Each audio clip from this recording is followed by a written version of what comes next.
Hola a todos, mi nombre es Óscar Calderón y es un gusto recibirles en este subcurso de Gestión Financiera Operativa.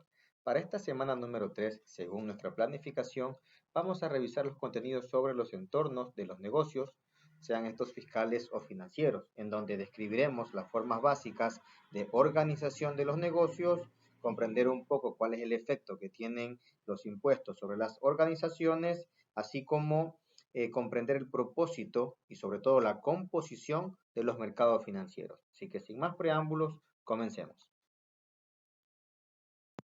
Para comprender mejor el papel de los directores financieros, hay que familiarizarse con el ambiente en que ellos operan, es decir, la forma de organización de los negocios que la empresa elige es un aspecto de la estructura de negocios en la que debe funcionar. De tal forma que ahora vamos a revisar una clasificación de los tipos de negocios, cómo se estructuran cada uno de ellos con una aceptación internacional, analizando brevemente las ventajas y desventajas de cada uno de ellos. Iniciamos. Propiedad única. Bien, la propiedad única es la forma más antigua de organización de negocios. Como su título sugiere, una sola persona, por eso se llama propiedad única, es dueña de la empresa, es decir, posee los títulos de todos los bienes y es personalmente responsable de todas sus deudas. ¿Sí? La propiedad no paga impuestos por separado, es decir, el dueño del negocio paga impuestos tanto de los ingresos que recibe por quizás alguna otra actividad económica y también paga impuestos por los ingresos que recibe de ese negocio en el cual es el único dueño. El dueño simplemente lo que hace es sumar las ganancias y lo que hace es restar las pérdidas del negocio para determinar su ingreso gravable de manera, digamos, personal prácticamente dicho. Este tipo de negocio se usa ampliamente en el tema de los servicios, en el tema de la industria de servicios.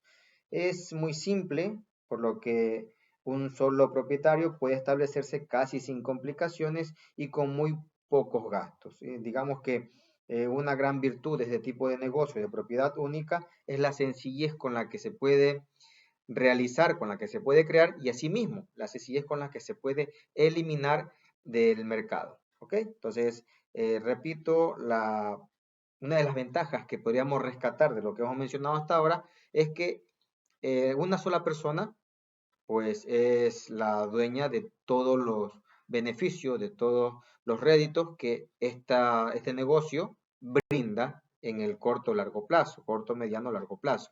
Sin embargo, también se puede describir que una de las desventajas es que no hay ninguna separación entre aquellos bienes contraídos por otra actividad por parte del dueño y los bienes de la empresa, de tal forma de que si en algún momento llegara a tener eh, un problema financiero, debe cumplir con los proveedores, si digamos, si llega a liquidar la empresa, todas las obligaciones que tiene esta propiedad única con los proveedores o con los acreedores, pues tendrán que subsanarse con los activos propios de la empresa y con los activos propios del dueño. De tal forma de que no hay ningún límite en decir, pero esta es mi casa, dice el dueño de la propiedad única. Sí, pero hay que embargarla porque la empresa del cual usted es el único dueño tiene obligaciones superiores a los activos que posee la empresa y los proveedores hay que cancelarles, ¿ok? Entonces, esa sería como una de las desventajas más notorias en este tipo de negocios. Correcto. Ahora, la siguiente clasificación son las sociedades, ¿sí?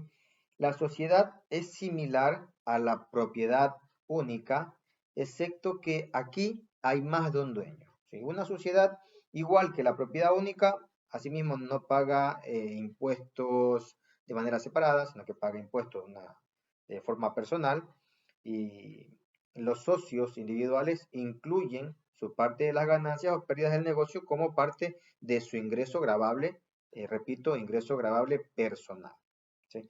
Una ventaja potencial de esta forma de negocio es que, comparado con la propiedad única, con frecuencia se puede reunir una mayor cantidad de capital. Claro, es lógico porque participa más de una persona y ambas juntan los capitales que tienen para poder alcanzar una mayor magnitud en cuanto a la adquisición de bienes o inversiones que se requiera hacer en un negocio, ¿sí?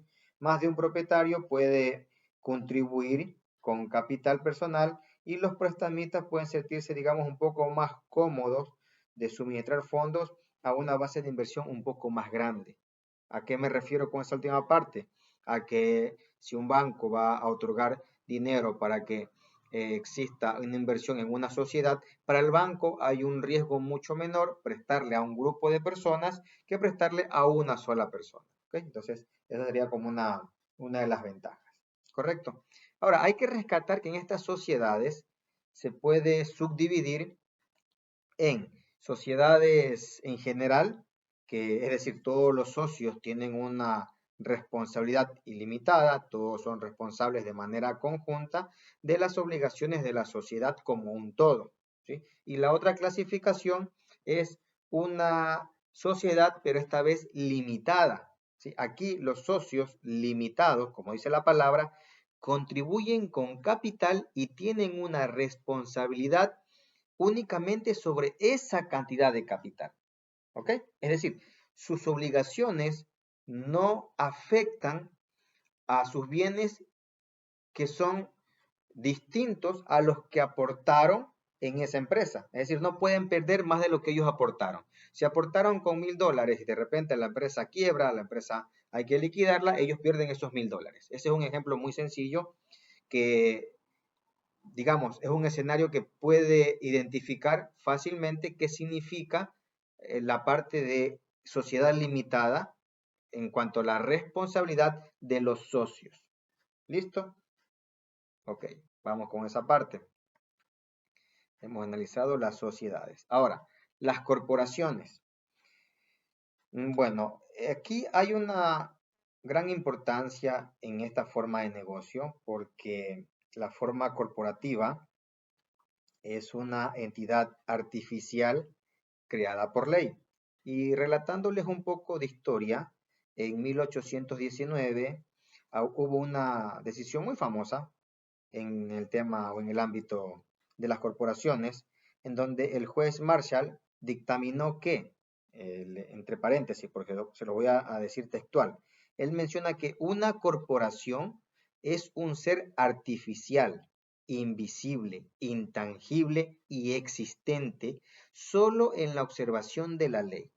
De tal forma que, al ser un cuerpo legal o una criatura legal, posee solo aquellas propiedades que le confieran los estatutos de su creación, ya sea de manera expresa o circunstancial a su propia existencia. Por lo tanto, y en resumen de este concepto, de este dictamen que fue una decisión del juez Marshall en Dermont College, él menciona que estas corporaciones que son creadas mediante ley pueden realizar contratos, convenios con cualquier otro organismo y es responsable de lo que esta corporación realice con el uso de esos recursos o con el cumplimiento de esos convenios o contratos, ¿sí? De tal forma de que una corporación, en concepto, sería una forma de negocio que está legalmente separada de sus propietarios. Ojo con esto, ¿sí? Aquí las características principales de esta forma de organización de negocio es que la corporación existe legalmente separada y muy aparte de sus dueños, ¿sí? Por lo tanto, la responsabilidad de un propietario, ¿a qué va a estar limitado? Va a estar limitado únicamente a su inversión, ¿correcto? La responsabilidad limitada representa una ventaja, ¿sí? Esto es importante resaltarlo, importante repetirlo, porque esa ventaja es únicamente sobre la sociedad limitada y sobre la sociedad en general de lo que hablamos en el punto anterior. Esta puede reunir capital en nombre de la corporación sin exponer a los dueños a una responsabilidad ilimitada como se veía en los dos casos anteriores. Por consiguiente, los bienes personales de los dueños no se pueden confiscar en una resolución de demanda o como yo le mencionaba, en caso de que exista algún tipo de quiebre de la empresa y ésta tenga que cumplir con las obligaciones con sus proveedores, con sus acreedores, etcétera. Bien, entonces la propiedad en sí se comprueba con las acciones. Entonces yo soy dueño de 5 acciones y cada acción tiene un valor en el mercado de $1000, pues bien, mi pérdida o más bien mi responsabilidad es sobre la suma de todas esas acciones, que en este caso el ejemplo que le estoy dando es de $5000, solamente para poner un ejemplo. Es decir, cada accionista posee la proporción de la empresa representada por sus acciones en relación con el número total de las acciones que están en circulación. Bien, estas acciones, otra ventaja es que son fácilmente transferibles. Es decir, yo le puedo vender mis acciones a usted, si a usted le interesa, pues las compra, si no le interesa, no las compra. Pero yo las puedo transferir fácilmente y no tengo que estarle solicitando, digamos, permiso a los otros accionistas. Quizás algún tema de aviso, etcétera, podría existir. ¿Sí? Algo que no se da en la siguiente forma de crear los negocios, pero eso lo vamos a ver ya mismo. ¿Ok? Como desventaja de esta corporación. Bueno, una posible desventaja sería con relación a los impuestos. ¿Sí? ¿Por qué se lo menciono de esta forma como una desventaja? Porque las utilidades de la corporación están sujetas a lo que se le conoce como doble gravamen. En concepto, ¿qué significa doble gravamen? Significa gravar el mismo ingreso dos veces. ¿Sí? Así como usted lo está escuchando, se graba dos veces el mismo ingreso. ¿De qué forma? Bueno, la compañía paga los impuestos sobre el ingreso que gana durante el año de explotación económica. Paga los impuestos que le corresponde según la legislación donde se encuentra, ¿no? Recordemos que el tema de los impuestos varía mucho dependiendo del lugar en donde se encuentre la compañía o el negocio. Bien, pero el accionista también paga impuestos.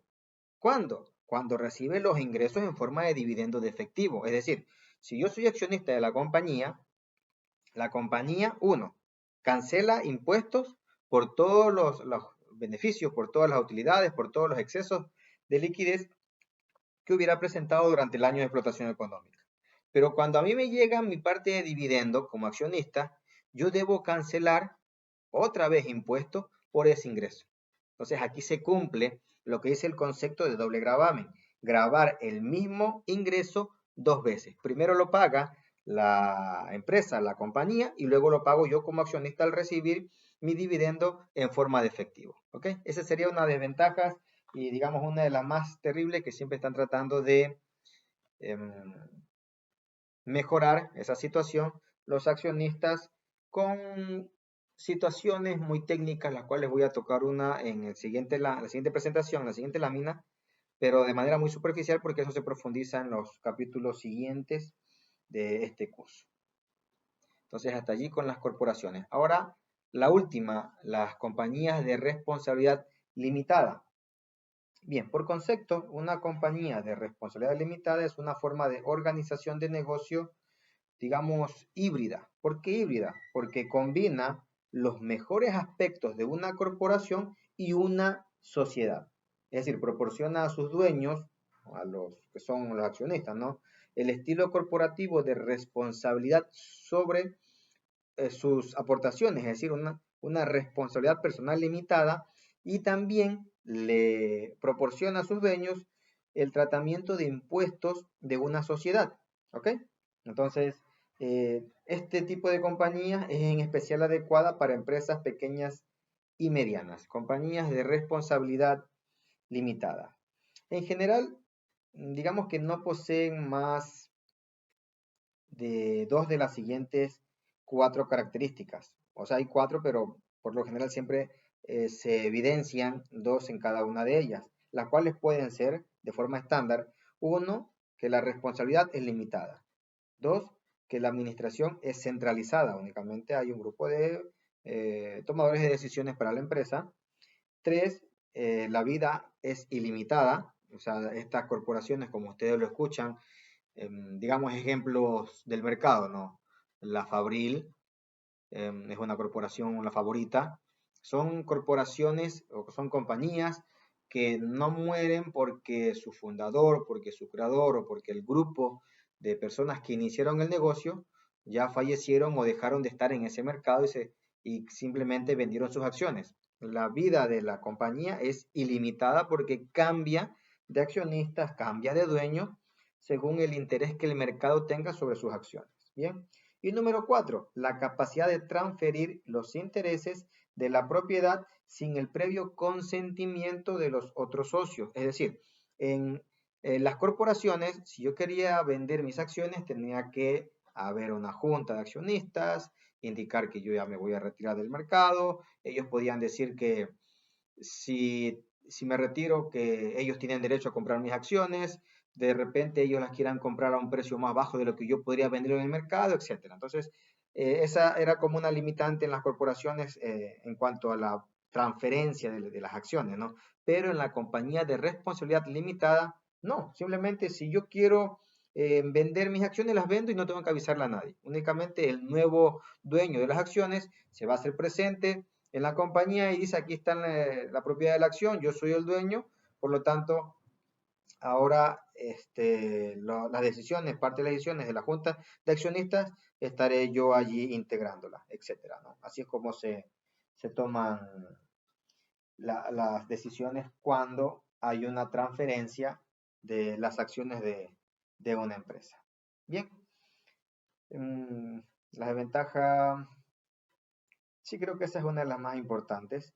Puede ser también que otras ventajas es que la transferencia completa de la propiedad suele estar sujeta a la aprobación en ciertos casos. Si bien no tengo que pedirle permiso a los accionistas o sin previo aviso a los accionistas de vender mis acciones, a muchas empresas o muchas corporaciones colocan cláusulas, se los menciono para que no piensen que esto ocurre siempre, ¿no? A veces hay cláusulas en ciertas compañías de responsabilidad limitada en donde al menos la mayoría debe estar de acuerdo en vender en que haya una transferencia de las acciones a otra persona, ¿correcto? Porque muchas veces no están de acuerdo en que una persona que tenga más experiencia en el mercado o que tenga más poder en el mercado adquiera parte de las acciones y de repente quizás hasta llegue con el tiempo a formar o a tener el mayor número de acciones y sea la accionista principal, por lo tanto, una toma de decisiones que va a estar siempre por encima del resto. Entonces, a veces, insisto, crean ciertas cláusulas para aquellas personas que van a formar parte del grupo de accionistas en las compañías de responsabilidad limitada. Hasta aquí con el entorno de los negocios, la forma de formar, la forma de organizar los negocios, insisto, en una clasificación muy aceptada a nivel internacional. Ahora revisemos, como dijo el tema, el entorno fiscal antes de entrar al entorno financiero. Bien,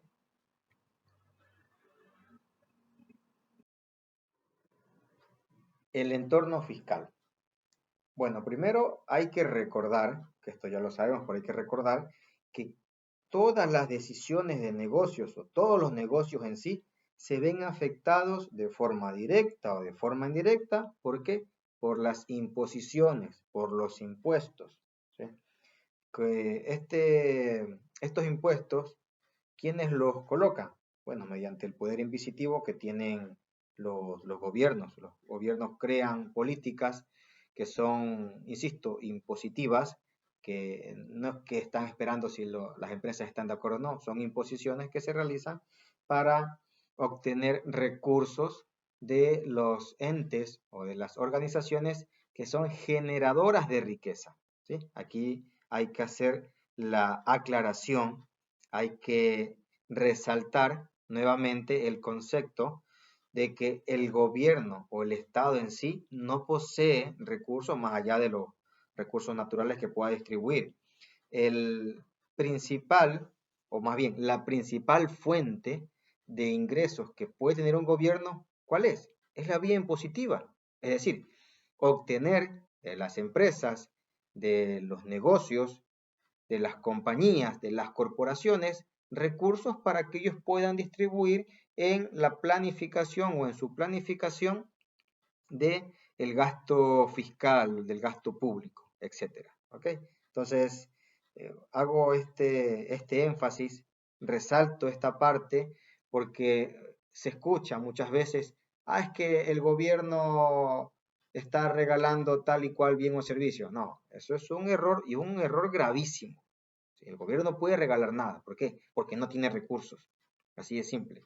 El gobierno tiene que quitarle a alguien más para poder realizar la obra pública. Es sencillo. Únicamente toma el papel de administrador. Obviamente, en este país y en muchos otros países, no solamente a nivel regional de América Latina, sino también en países europeos, el efecto negativo que tiene el uso indebido de los recursos públicos cae sobre una palabra sencilla pero muy grave, que es la corrupción. Entonces, si los recursos se utilizaran de manera eficiente y para lo que están destinados, los países no tendrían problemas en cuanto a la creación de plataformas de trabajo, en la creación de plataformas de fuentes de empleo, etcétera. ¿Por qué? Porque se están utilizando los recursos de forma adecuada. Sin embargo, no ocurre esto en todos los países, insisto, lo vemos en nuestro medio, la corrupción hace que el país no progrese y más bien que se despilfarre y se destine los recursos que son quitados a las unidades de producción, que son las empresas, que son las corporaciones, para supuestamente hacer obras, pero no se realizan, sino que eh, tienen otro destino. Y si la obra se realiza, digamos, tiene un efecto no muy claro. Por ejemplo, en el presupuesto del Estado yo tengo recursos para realizar, digamos, no sé, 10 hospitales, ¿sí? Pero ¿qué pasa? Solamente construyo 2. Ojo, vean lo que dije al principio. Yo contaba con los recursos para hacer 10 hospitales. Únicamente hago 2, ¿sí? ¿Qué pasó con los otros 8? No se hicieron. Lo único que pasó es que el presupuesto desapareció. Ya no hay para hacer más hospitales. Entonces, ahí es cuando yo me refiero en que si los recursos se utilizaran para realizar lo que corresponde, entonces no habría ningún problema de falta de dinero. Bien, continuemos con el tema del entorno fiscal. Ya dijimos que el entorno fiscal en sí es la presencia de los impuestos corporativos que se están obligados estas corporaciones a cancelar. Vamos a hablar de dos tipos de impuestos en esto que es el entorno fiscal. Primero, los impuestos corporativos, que ya lo mencioné, es el ingreso gravable de una corporación, el cual se encuentra o se calcula deduciendo todos los gastos, ojo, que están permitidos. Vean que está escrito allí en su lámina. Aquellos gastos que están permitidos por la legislación, incluyendo la depreciación. Aquí voy a hacer una pausa, aquí voy a hacer otro énfasis, porque cuando digo la depreciación e interés, son aquellos gastos que son permitidos, pero que no siempre son aprovechados, ¿ok? La depreciación es el mecanismo que utilizan la mayoría, por no decir todas, las corporaciones que se mantienen en el tiempo para poder disminuir el pago del impuesto, ¿correcto? Entonces, como la depreciación, para ustedes que ya dominan mucho la contabilidad a este nivel, saben que es un registro contable, más no es un efecto de salida de dinero, ¿ok? Entonces, es imposible que alguien me diga, estoy quitando de caja o de banco $500 por depreciación. No, eso no es real, eso no se escucha, eso no existe. Repito, el tema de la depreciación es únicamente un registro contable, el cual le permite a las corporaciones disminuir el pago de impuestos, el pago de las imposiciones gravables, porque su utilidad gravable va a disminuir a medida que la depreciación es un poco más alta, ¿sí? Recordemos que la depreciación es la asignación sistemática del costo de un bien de capital en un periodo dado para reportes financieros. Miren que cuando dice para reportes es porque no hay ninguna salida efectiva de recursos, simplemente es un reporte Pero es un reporte de qué cosa, un reporte financiero que tiene fines fiscales, o puede ser ambos, es un reporte que tiene fines financieros y fines fiscales, ¿correcto? Ok, entonces, mucho ojo con esto. Las deducciones por depreciación en la declaración de impuestos de una empresa se manejan como gasto, ¿sí?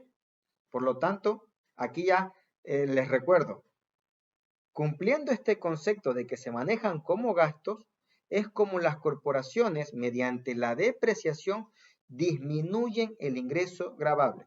Mucho ojo con este concepto. Mediante la depreciación, o más bien, la depreciación es el mecanismo que utilizan las empresas, las corporaciones, para disminuir el ingreso gravable. Creo que ya está repetido varias veces como para que nos quede claro y pongamos mucho énfasis o recordemos lo que ya hemos visto en el tema de la depreciación. ¿Cuáles son los métodos que ustedes ya revisaron? Pues bien, vieron el método de depreciación lineal o línea recta, la depreciación de la que es acelerada, la depreciación de saldos decrecientes, etcétera. El más utilizado en nuestro medio, ¿cuál es?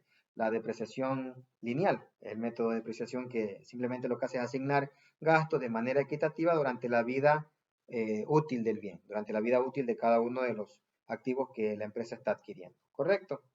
Sin embargo, es aceptado en muchas legislaciones un sistema modificado acelerado de recuperación de costos, más conocido como sistema SMART, el cual permite acelerar un poco más lo que es la depreciación de los activos de la empresa, es decir, colocar los valores más altos de manera inicial para que esta deducción o esta disminución vía gasto, recordemos que es un reporte financiero y fiscal, disminuya el ingreso gravable, por lo tanto la empresa pueda cancelar menos impuestos. No lo confundan con evasión, no es evasión, simplemente estoy mediante la depreciación disminuyendo la utilidad gravable para que la empresa no tenga un valor impositivo muy alto, ¿sí? ¿Con el fin de qué? ¿Qué nos permite la depreciación? Nos permite renovar aquellos equipos, aquellos activos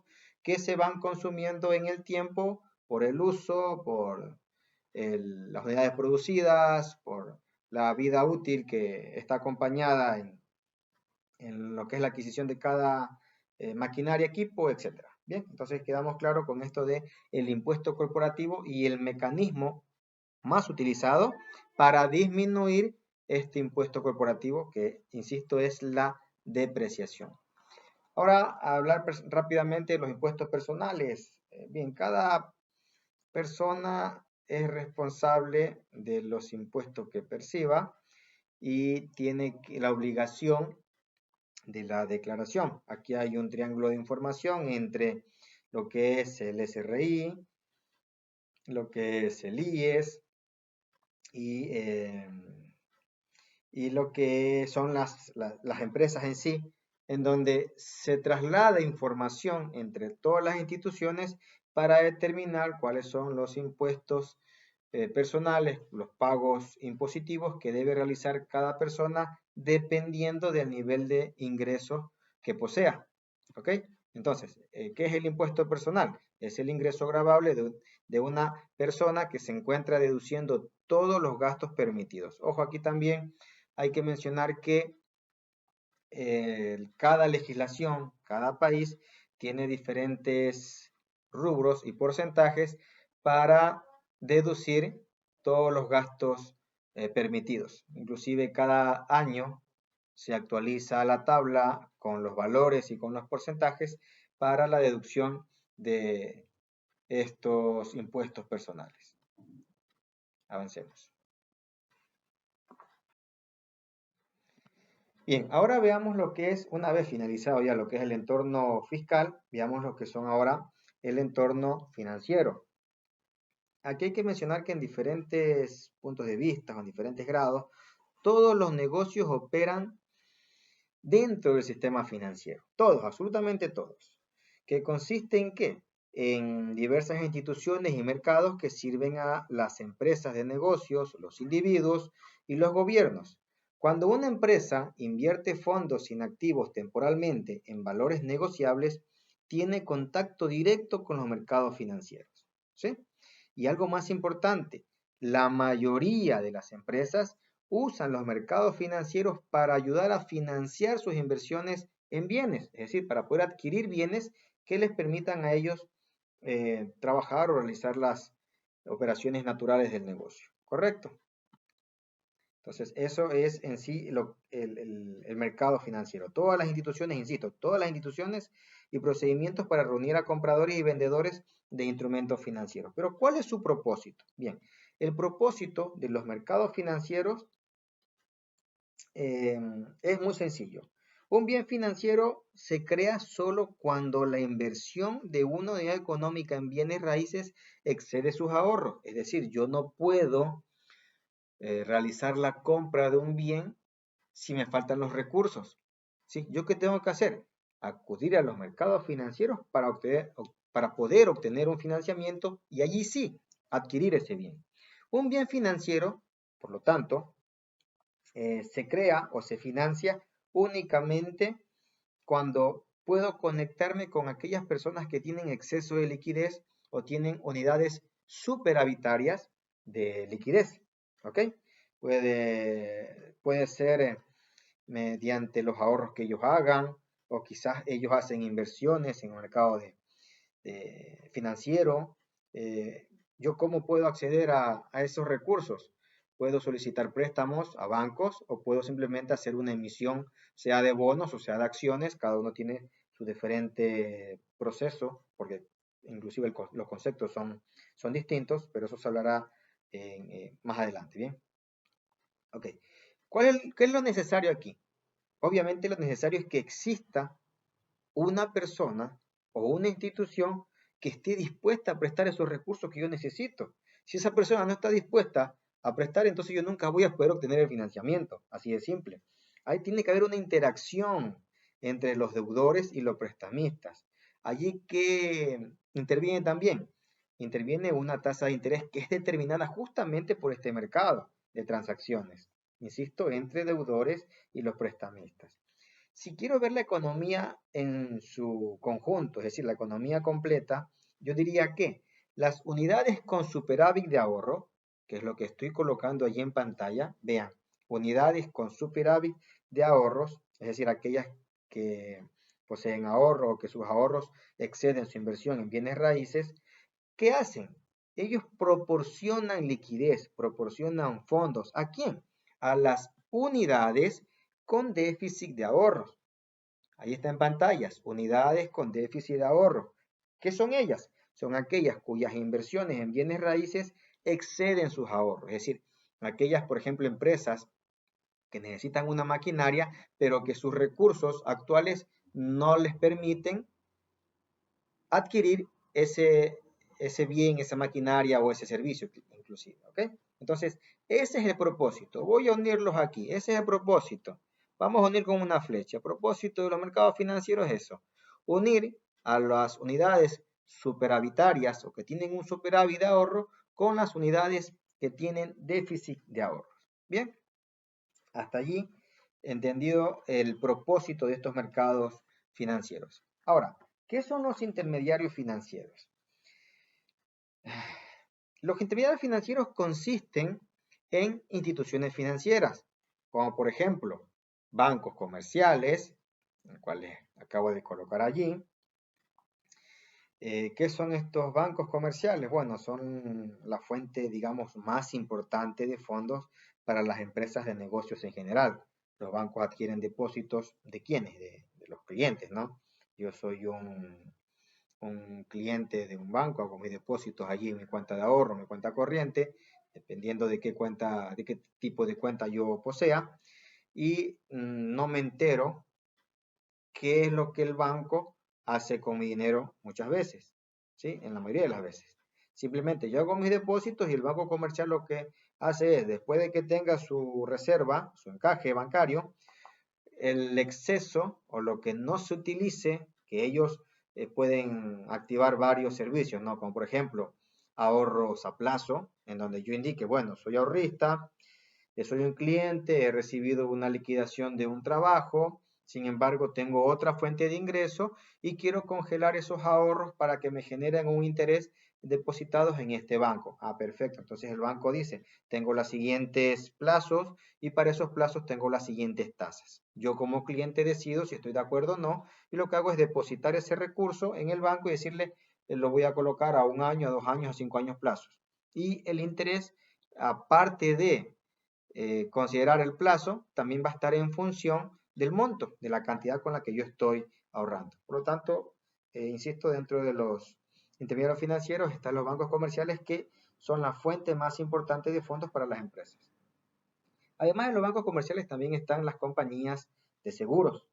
¿Cuáles son estas? Bueno, hay dos tipos de compañías de seguros, compañías de bienes y accidentes y compañías de seguros de vida. ¿Cuáles son las compañías de bienes y accidentes? Son aquellas que aseguran contra incendios, contra robos, accidentes automovilísticos y eventos, digamos, eventos desagradables, eventos que uno no quiera que le pasen ni a uno ni a otra persona, etcétera, ¿no?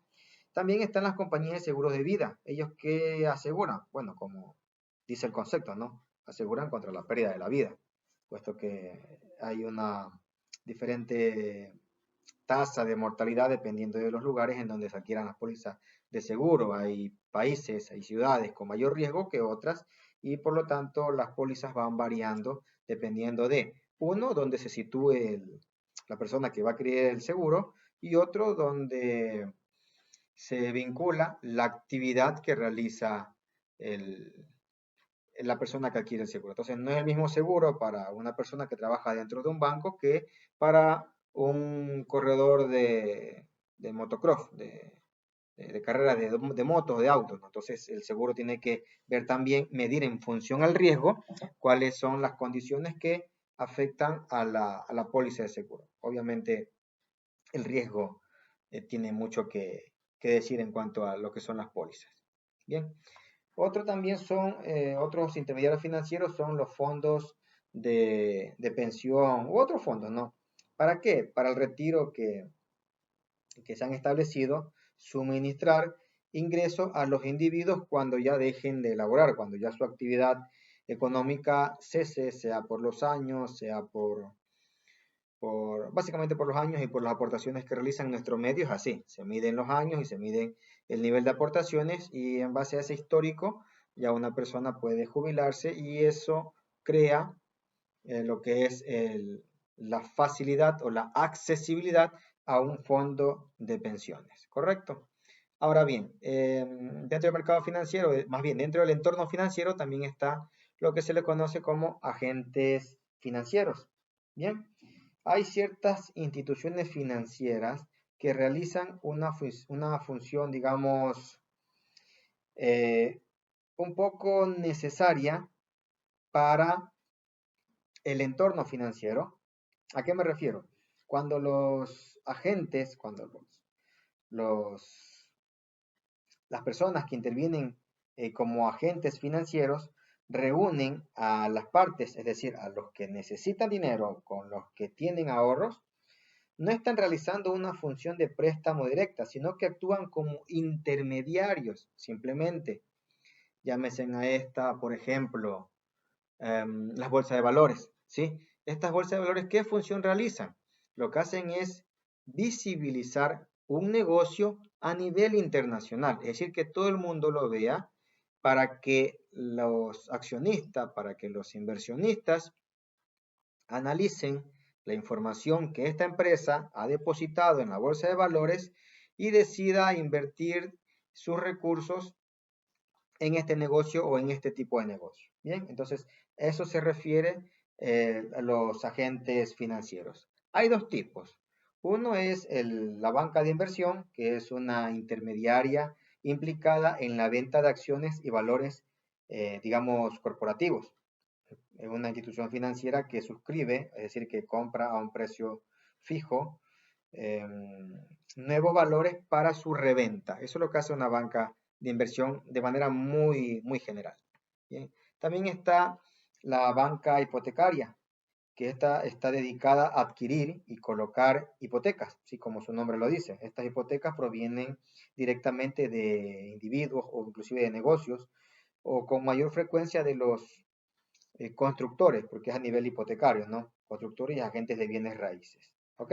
Entonces, esta banca hipotecaria es una institución financiera que origina hipotecas primordialmente, igual que la banca de inversión, para la reventa, ¿correcto?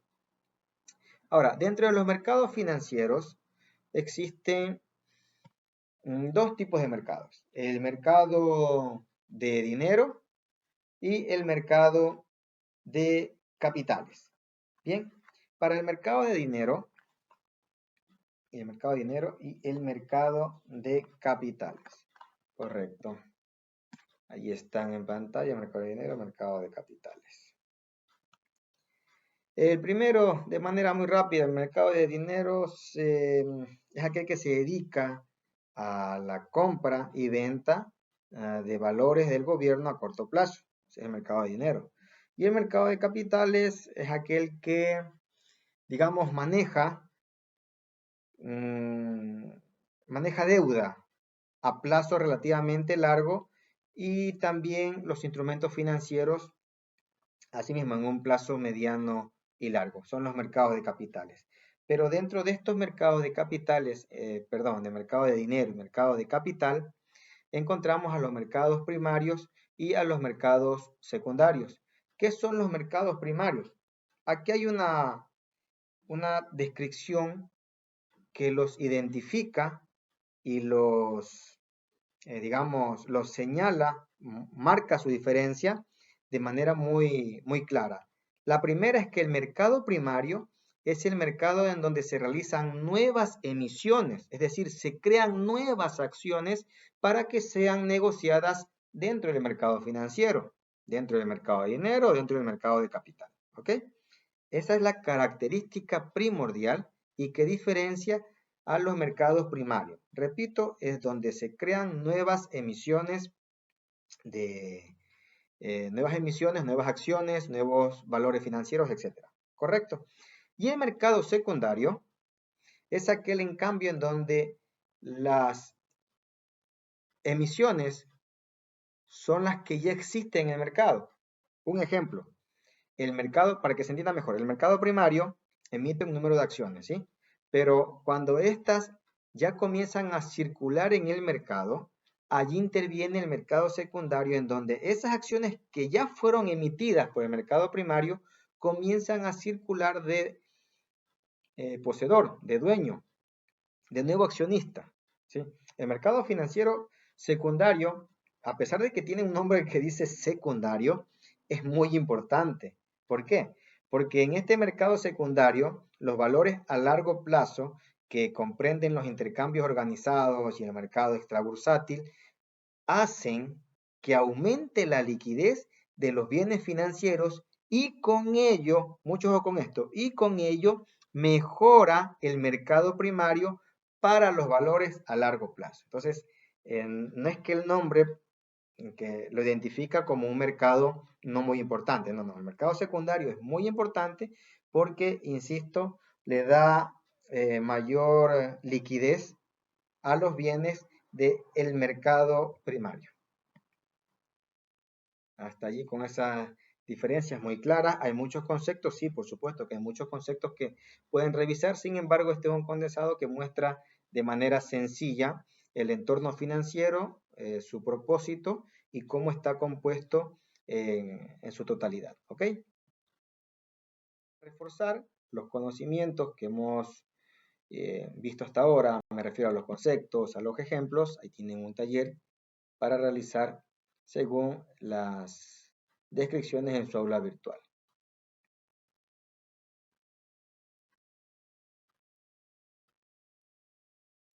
Para finalizar, podemos indicar que hemos analizado las 4 formas básicas de organización de los negocios, ¿sí? Recuerden: propietario único, sociedades, corporaciones y corporaciones con responsabilidad limitada. Además del efecto de las políticas impositivas en los negocios, sabiendo de que son impuestos que todas las organizaciones, todas las corporaciones están obligadas a cancelar. Y además el propósito y la composición de los mercados financieros, que fue la última parte de esta presentación. Muchas gracias por su atención. Hasta la próxima.